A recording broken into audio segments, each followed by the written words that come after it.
গত 1 বছরে আমি একদমই খুবই সাধারণ মানুষ, কিন্তু আমি সাধারণ জনগণের জায়গা থেকে বলছি যে এই যে মব কালচার তৈরি হয়েছে, নারীদেরকে সভা সমাবেশ করে বেশ্যা বলে গালি দেওয়া হচ্ছে, তারপর হেনস্থা করা হচ্ছে, ভাস্কর্য ভাঙা হচ্ছে, মাজার ভাঙা হচ্ছে, ইভেন 32 নম্বর ভেঙে দেওয়া হলো। মানে এই উত্তর নাটকপাড়ায় নাটক করা বন্ধ হলো, নাটক বন্ধ হয়ে যাচ্ছে, শিল্পকলায় নানান ঘটনা ঘটছে। তো এইগুলো তো আসলে আমাকে কোনোভাবে আশার কোনো আলো দেখাচ্ছে না, বরং আমরা যা ছিলাম, মানে আমার কাছে যেটা মনে হয় যে যেটা আমরা ছিলাম, আমি তো এগুলো দেখেছি, এরকম না যে এগুলো আমি জীবনে দেখি নাই, এই প্রথম দেখছি, এরকম না। কিন্তু আমি তো এই সরকারে আসলে এইরকম তাদের আচরণ হবে এবং আইন শৃঙ্খলার যে অবস্থা, মানে সবকিছু মিলিয়ে আমার কাছে মনে হয়েছে যে এটা আমরা একটা বিভৎস সময়ের মধ্যে চলে আসলাম। সেটাই সবচেয়ে বড় আলোচনার জায়গা এখন তৈরি হয়েছে। যে জটিলতাটা আসলে আপনাকে নিয়ে তৈরি হয়েছে সেটা হচ্ছে আওয়ামী লীগ আমলে যারা বড় হয়েছে তারা হচ্ছে আওয়ামী লীগের প্রোডাক্ট। মানে আমি সাদাসিধেভাবে আমি এতদিন 1 বছরে যা কিছু বুঝলাম, আওয়ামী লীগের আমলে বড় হওয়া মানে আওয়ামী লীগের খেয়ে পড়ে বড় হয়েছে। হ্যাঁ, তার নিজস্ব কোনো মেধা নাই, তার কিছু নাই, সে এককভাবে কিছু করতে পারে না। আওয়ামী লীগ ওখানে মাথায় হাত রেখেছিল বলে সে বড় হয়েছে। মানে একটা বাচ্চাও যদি 16 বছর আগে জন্ম নেয়, সে আওয়ামী লীগের কি বলে তত্ত্বাবধানে বড় হয়েছে বা জন্মগ্রহণ করেছে। এটাই হচ্ছে ট্রেন্ড, মানে এখনকার ট্রেন্ড, আমরা সেটা বুঝছি।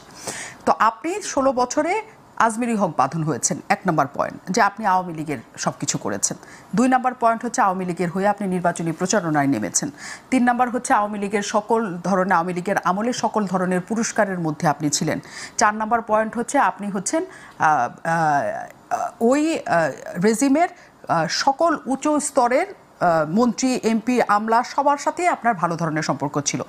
এই এতগুলি কারণে আওয়ামী লীগ মনে করে আপনি তাদের মানুষ। আপনি তাদের মানুষ হয়ে কেন ওই আন্দোলনে গেলেন, এটা তাদের মূল ক্ষোভের জায়গা। আর দ্বিতীয় একটা ক্ষোভের জায়গা হচ্ছে যে এই যে আপনারা যাওয়ার কারণে অনেক মানুষ সেখানে উদ্বেলিত হয়েছে, উচ্ছ্বসিত হয়ে সেখানে যোগ দিয়েছে। এই 2টা পয়েন্টে আপনার কিছু বলার আছে কিনা? তাদের মানুষ হয়ে কেন গিয়েছেন এবং আপনাদের দ্বারা যে এত মানুষ সেখানে উৎসাহিত হলো, সেটা নিয়ে আপনার কোনো কিছু বক্তব্য আছে কিনা? আমাদের দ্বারা যে মানুষ উৎসাহিত হয়েছে এটা একেবারে সত্যি কথা, সেটা আমি রাস্তায় যেহেতু ছিলাম আমি জানি। আমি অনেক গ্রেটফুল আওয়ামী লীগ সরকারের কাছে, কারণ আমি ওই সরকার আমলে আমার মেয়ের গার্ডিয়ানশিপ পেয়েছি, যেটা বাংলাদেশের ইতিহাসে না, যেটা পুরো সাবকন্টিনেন্টের মধ্যে কিন্তু এটা একটা রেয়ার ভার্ডিক্ট ছিল। সো আমি ডেফিনেটলি গ্রেটফুল, এবং ওই গ্রেটফুল থাকার কারণে, এবং আরেকটা হচ্ছে যে আমি ক্ষমতার কাছাকাছি থাকতে চেয়েছিলাম, কারণ আমার যে প্রাক্তন স্বামী ছিল সে আর্মিতে জব করতো, এবং তার যে ব্যাচমেটরা ছিল তারা সবাই প্রত্যেকটা সংস্থার তখন প্রধান, এবং তারা আমাকে সেই সংস্থাগুলো থেকে থানার মাধ্যমে বিভিন্নভাবে বিভিন্ন সংবাদের মাধ্যমে আমাকে নানানভাবে হেনস্থা করছিল। সো আমার কাছে মনে হয়েছে যে আমার বেঁচে থাকার, এই দেশে টিকে থাকার একমাত্র উপায় হচ্ছে ক্ষমতার কাছাকাছি থাকার। এবং তখন আমি 2018-র যে নির্বাচন, তখন ওই নির্বাচনী প্রচারণা আমি 2018-তেই আমার বাচ্চার গার্ডিয়ানশিপও পেয়েছি। সো আমি ডেফিনেটলি গ্রেটফুল এইটার জন্য, কিন্তু আমার কোনো রকমের ক্যারিয়ারের প্রাপ্তিতে কোনো রকমের গ্রেটফুলনেস আমার এই সরকার কেন কোনো সরকারের কাছে নাই। বিকজ রেহানা মারিয়াম নূর বা গুটি যে কারণেই আমি অ্যাওয়ার্ড পেয়েছি, এটা যদি কেউ চ্যালেঞ্জ করতে পারে যে ওকে মানে এটা তুমি পাওয়ার যোগ্য না, ওই পয়েন্টে আপনি যে জায়গায় বলছেন যে আওয়ামী লীগের কাছে আপনার কৃতজ্ঞতা বোধ আছে। হ্যাঁ, অবশ্যই আছে।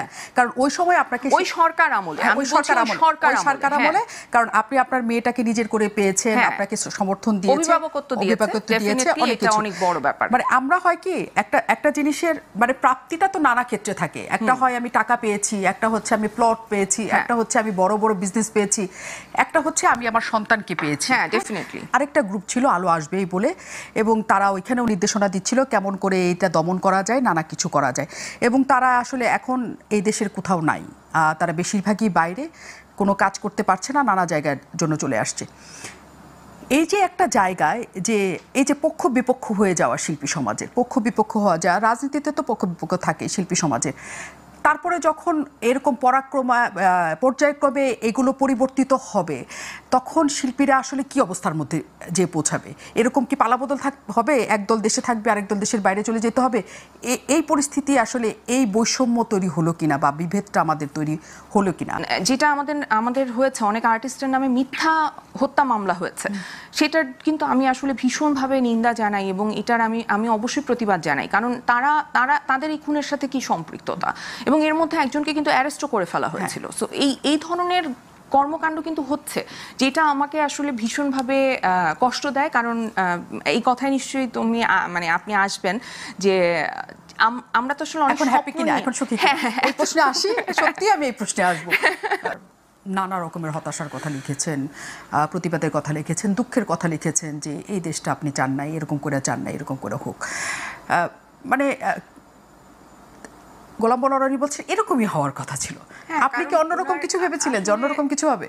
মানে ভাইয়া তো যেহেতু এই বিষয়ে তার এক ধরনের জ্ঞান আছে, সে এক মানে এটা আমি বলবো তার থিসিসও আছে, যে সে পলিটিক্যাল একটা ব্যাকগ্রাউন্ড আছে, সে জানেন জিনিসটা নিয়ে, সে অনেক দিন ধরে কাজ করছেন, তো তার একটা প্রস্তুতি ছিল। কিন্তু আমি তো আসলে ওই সময়ে ওই মুহূর্তে যখন আমি রাস্তায় গিয়েছি, আমি রাস্তায় মানুষকে যেভাবে আসলে স্বতঃস্ফূর্তভাবে অংশগ্রহণ করতে দেখেছি, এবং আমি ওখানে যে সৌহার্দ্য দেখেছি, যেই পরিমাণে মানুষ, কারণ আমি একটা জিনিস মানে আমার কাছে খুব মানে মনে হয়েছে যে এত আন্দোলনে এত মেয়ে এত নারী রাস্তায় ছিল, একটা কিন্তু এরকম ঘটনা আপনি শুনবেন না যে ওখানে কাউকে হেনস্থার শিকার হতে হয়েছে।